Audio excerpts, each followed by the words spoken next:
Hi friends, இந்த வீடியோவில் நீங்கள் ஸ்ப்ரே மாப் பற்றின ரிவ்யூ தாங்க பார்க்க போகிறீங்க. ஸ்பின் மாப் வாங்கலான்ட்டு இருந்தேன். அதுவும் பக்கெட்டில் தானே ஊற்றிட்டு தூக்கிட்டே அலையணும். சரி ஸ்ப்ரே மாப் ட்ரை பண்ணலான்னு சொல்லிட்டு தான் நான் ஸ்ப்ரே மாப் வாங்கினேங்க.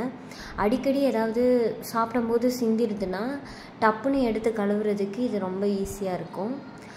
இந்த மாதிரி நிறைய அட்டாச்மெண்ட் எல்லாம் கொடுத்துருந்தாங்க.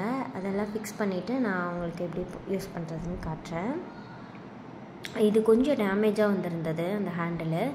நான் கொஞ்சம் அட்ஜஸ்ட் பண்ணி அதை யூஸ் பண்ணிக்கிட்டேன். பயந்து தான் வாங்கினேன். எப்படி அந்த இத்தினோடு தண்ணியை வச்சு வீடை கழுவிடலாமா அப்படின்னு சொல்லிட்டு பயந்து தாங்க வாங்கினேன். ஆனால் உண்மையாக சொல்கிறேன், அரை பாட்டில் தண்ணி தான் காலியாச்சு. வீடையே கழுவி முடிச்சிட்டேன். நல்லா க்ளீனாகவே கழுவிடுச்சு. அந்த பாட்டிலில் தண்ணி ஊற்றிட்டு அதில் உங்களுக்கு என்ன லிக்விட் ஊற்றணுமோ அதை ஊற்றிக்கோங்க. இந்த மாதிரி ஸ்ப்ரே பண்ணிங்கன்னா முன்னாடி தண்ணி போகும். அதுக்கப்புறம் நீங்கள் ஈஸியாக மாப் பண்ணிக்கலாம். குழந்தைங்க இருக்க வீட்டுக்கு ரொம்ப யூஸ் ஆகும்னு நான் நினைக்கிறேன். ஏதாவது தப்புன்னு சிந்திட்டா கூட ஈஸியாக எடுத்து மாப் பண்ணி எடுத்துடலாம். ரொம்ப லைட் வெயிட்டாக இருக்கிறதுனால ஹேண்டில் பண்ணுறதுக்கும் ரொம்ப ஈஸியாக இருந்ததுங்க. இப்போ எனக்கெல்லாம் எப்படின்னாங்க, டைம் இருக்கும்போது ஒரு ரூம் கழுவிக்கலாம். இப்போ ஹால் மட்டும் ரொம்ப அழுக்காக இருக்குதுன்னு நினச்சேன்னா ஹால் மட்டும் கழுவிக்கலாம். இதே அந்த மாப் எடுத்தோன்னு வைங்களேன், பக்கெட்டில் தண்ணி இருக்கும்போதே எல்லா ரூமும் கழுவிடலாம் அப்படின்னு சொல்லிட்டு அவசரமாக பண்ணோம். அந்த மாதிரி சிரமம் இதில் கிடையாது. இப்போ தண்ணியும் பார்த்திங்கன்னா இவ்வளோ தான் செலவாச்சு. நான் மொத்த வீடையுமே கழுவி முடிச்சிட்டேன். லிக்விடு கொஞ்சம் தான் ஊற்றினேன். ஏன்னா ரொம்ப அதிகமாக நீங்கள் ஊற்றிட்டிங்கன்னா ஒரு மாதிரி கோடாக தெரியும். வெறும் தண்ணியே எனக்கு போதுமானதுன்னு தான் தோணுது.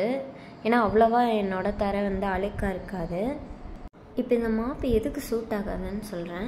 எங்கள் வீட்டு தர ரொம்ப அழுக்காகவே இருக்கும் அப்படின்னு நினச்சிங்கன்னா இது சூட் ஆகாதுங்க. ஏன்னா கீழே இருக்கிற துணி ரொம்ப அழுக்காயிடுச்சுன்னா யூஸ் பண்ணுறது வாஷ் பண்ணிட்டு தான் யூஸ் பண்ணணும். அதே மாதிரி ரொம்ப பெரிய வீடுனாலும் அந்த ஸ்ப்ரே அடிக்கடி நீங்கள் தண்ணியை ஃபில் பண்ணி யூஸ் பண்ணுற மாதிரி இருக்கும். அவ்வளோதாங்க. நான் மொத்த வீடையும் கழுவி எடுத்துட்டேன். அழுக்கெல்லாம் பார்த்திங்கன்னா தெரியும், அந்த இடத்துல சேர்ந்துருக்கு. கழுவுறதும் ரொம்ப பெரிய வேலைலாம் இல்லைங்க. நீங்கள் போய் சிங்கில் கொஞ்சம் அதை தேய்ச்சி கழுவினீங்கனாவே அதில் இருக்க அழுக்கெல்லாம் போயிடும்.